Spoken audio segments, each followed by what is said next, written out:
The wide receivers this week, a little easier to sort out. There's just not the, like, there just aren't. We don't have as many. First of all, you obviously start more wide receivers, or at least you can, and a lot of them seem much more sexy in the flexi. There aren't as many that are injured, therefore necessitating a committee like in Cleveland or like in a number of other places, or like in Tennessee where you've got 4 different running backs. I think Demaryius Thomas this week could put up, considering the way that they gave up yards last week to Kendall Wright and to Justin Hunter, and the fact that they have no pass rush and no run defense this week in Kansas City. In Denver, Demaryius Thomas could put up a top 5 wide receiver game all time. Wow. He could have the he's getting the ball this week. Peyton's going to force feed him because Julius Thomas got 3 touchdowns last week. Yes. Peyton likes to feed those who went hungry the week prior. And again, Demaryius Thomas had a disappointing game with only, I think, 48 yards, something like that, 40-some yards. But what should be noted is he did lead the team in targets. He had 11 targets. 4 of those targets were in the red zone. This is, like, Demaryius Thomas is gonna get his. He absolutely will. And I still think that he's gonna end up this season as the top fantasy wideout, period. Very, very, very comfortable with Unless, going to the number 2 wide receiver, Calvin Johnson continues his ways. Whew.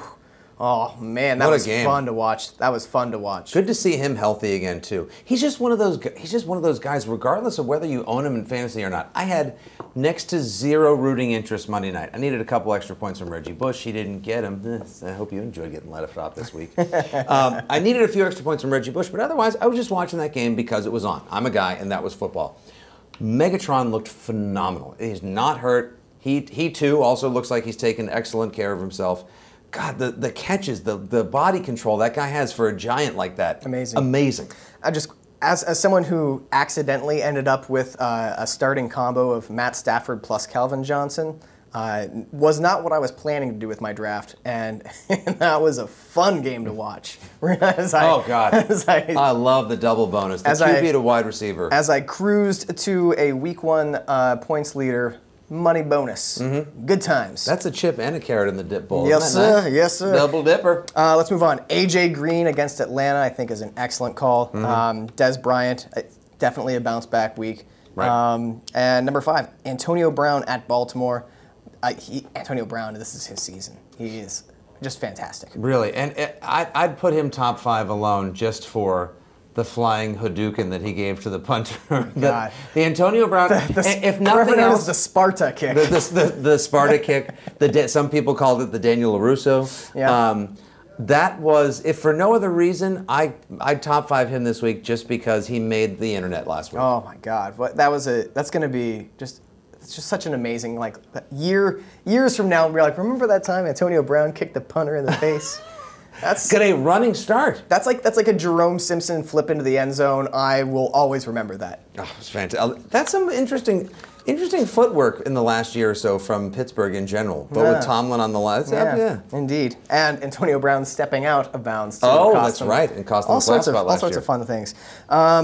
I will say, let's move things on. People are starting these wide receivers. Let's move on to number 8, Cordarrelle Patterson. I think he's a good start. You're starting him every week.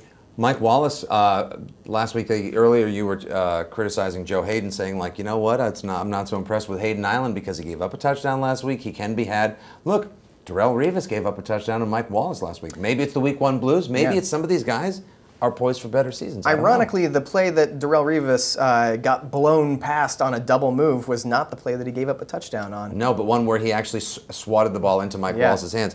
Cordarrelle Patterson, 100 yards on the ground last week, several receptions as well. So now you add him to Adrian Peterson against the Patriots defense that was gashed, sliced, and diced last week.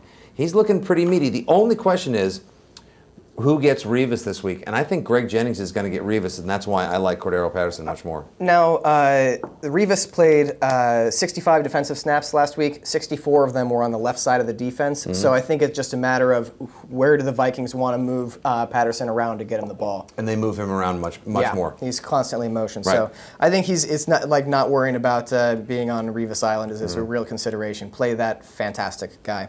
Let's move into the bottom half of the top 20 and then get into some sleeper talk before we run out of time for wide receivers. Brandon Marshall jumps out to me at 16. Really? You don't think he's going to get his against the Niners? How did Dez do last week against the Niners? Not fantastic, but like that was also with Tony Romo throwing the ball to the other team most of the game. He did, and he does have smoking Jay Cutler and a better offensive line. He's also a little hurt. Right now he's currently listed as probable. Alshon's questionable. Now, if Alshon is out, then then I would probably bump him up a few spots. But I don't know. I just got a feeling. The good old hunch and gut working its magic. Good old Hunchy LaRue over here. Old Guts McClanahan. If he has a top 10 week, it's going to be against a team that does not yield a lot of top 10 wide receiver weeks. So I'm going to say targets and tendencies would tell me that Brandon Marshall should be much higher than 16. I will buy your argument if he's not getting into the end zone. Mm-hmm. So hey, in a 0.5 PPR, he's a natural start anyways. Yeah. And at number 16, he's obviously low-end wide receiver 1, high-end wide receiver 2. I'd flex him. I'd certainly WR2 him. I just would temper my expectations. I think a guy like Roddy White in Cincinnati, with top coverage probably going Julio Jones' way, might actually outpoint Brandon Marshall without much difficulty. And at the bottom of the top 20 is a man that I've invested in a couple teams. Michael Floyd had himself a nice game against the Chargers. Finally looks like someone was all grows up. What a beautiful baby. And getting those looks at the detriment of Larry Fitzgerald. Just watching Larry it might almost soon be time for the what are we going to do about Grandpa conversation with Larry Fitzgerald. Yeah, it's time to looks like Larry Fitzgerald. It's time to take old Yeller out back and whoa! No, not yet. He's. I know, but even like this guy wearing the number 12, which is what I think Andre Roberts used to wear. I think his name's John Brown. John Brown. Little tiny human being. Caught himself a touchdown. Had more receptions, more yards, and more touchdowns than Larry Fitzgerald. This is the world we live in, sir. Yeah. It's weird. We're all getting older, Nick. I know. Yeah. I know. You were talking about making sure you go to karaoke and get home before 10 so you could avoid a karaoke hangover. This is true. Look at old people, new fantasies. Yes. Sleepers. You've got a couple sleepers you want to talk about. I do. This week, Julian Edelman, last week had a great first half. Went 6 for 96 on the day. Obviously, Brady is probably going to be under more pressure because of the cream cheese-like consistency of his offensive line and the pressure Mike Zimmer is going to put on him. That's going to put an increased. Probably you can increase your outlooks for both Shane Vereen as a running back or flex, and definitely with Edelman as well. He completely Houdini'd in the second half, and the Patriots definitely knew the game was over when Brady airmailed him on a long pass, which he's really good at doing now all the time. He really is. Terrence Williams, if they double cover Dez, look for that. Marcus Colston, and Rod Streeter had himself a nice little week last week, receiving passes thrown at him by Derek Carr and even scored. Yeah, I don't know about having a Raider on my team, though. Why? I have a rule. I don't play a Raider unless the bye week demands it. You have an only play Raiders if there's a bye week policy. And I have no one else to fill that spot. And might I add, it works pretty great.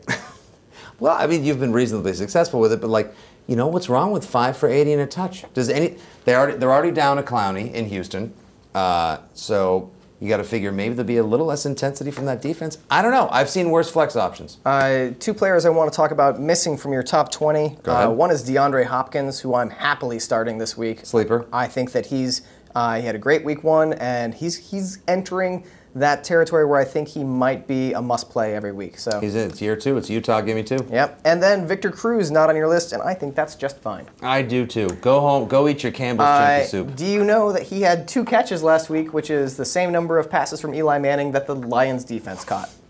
Actually, no. He threw 3. Oh, sorry, for 24 yards, right? Yeah.